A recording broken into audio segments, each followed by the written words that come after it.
இந்த தடவை என் டிமாண்ட் அதிகாரம் பண்றவங்க கிட்ட கேட்க போறது இல்ல, உங்ககிட்ட கேட்க போறேன். அது ஒன்னே ஒண்ணுதான். இதோ இந்த ஓட்டு விரலுக்கு இருக்கிற பவர் என்ன நீங்க தெரிஞ்சுக்கணும்.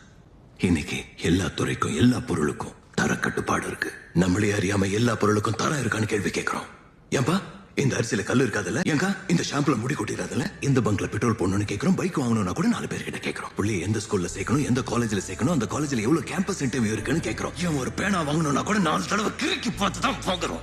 இப்படி எதுக்கு எடுத்தாலும் எல்லாத்துலயும் கேள்வி கேட்கிற நாம ஒரு விஷயத்துல மட்டும் கேட்கறது இல்ல. ஓட்டு போட்டு சிஸ்டத்தை தேர்ந்தெடுக்கும் போது 5 வருஷம் நாம தேர்ந்தெடுக்கிற சிஸ்டம் தரமா இருக்கான்னு கேட்டிருக்கோமா? கேட்டதும் இல்ல, யோசிச்சதும் இல்ல. அதான் கேட்கிறேன். என் டிமாண்ட் ஒண்ணுதான். கேள்வி கேளுங்க. பணம், பயம், ஜாதி, மதம், கம்யூனிட்டின்னு பார்த்து ஓட்டு போடுறதை விட்டுட்டு உங்ககிட்ட ஓட்டு கேட்டு வரவனோட தரத்தை கேள்வி கேளுங்க. உன் குடும்பத்துக்கு என்ன பண்ணுவேன்னு தெரியும், என் குடும்பத்துக்கு என்ன பண்ணுவேன்னு கேளுங்க.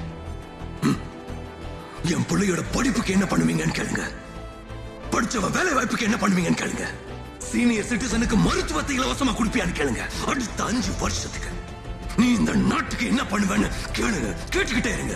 உங்க கேள்விக்கு அவன் பயப்படணும். அதுதான் இந்த ஓட்டு விரலுக்கு இருக்கிற பவர். ஓட்டு தான் உங்க உரிமை. அதை வச்சு கேள்வி கேளுங்க. நீங்க கேள்வி கேட்டா போதும். உங்க கேள்விக்கு அவ்வளவு பவர் இருக்கு. என்னோட இந்த டிமாண்ட பூர்த்தி பண்ணீங்கன்னா உங்களுக்கு கிடைக்க போறது விடுதலை. உங்களுக்கு உங்களுக்கு உங்களுக்கு உங்களை சுத்தி இருக்க எல்லாருக்குமே வறுமையில இருந்து விடுதலை, அநியாயத்துல இருந்து விடுதலை, லஞ்சம் ஊழல இருந்து விடுதலை. அதுக்கெல்லாம் நீங்க செய்ய வேண்டியது ஒன்றே ஒண்ணுதான். கேள்வி கேளுங்க.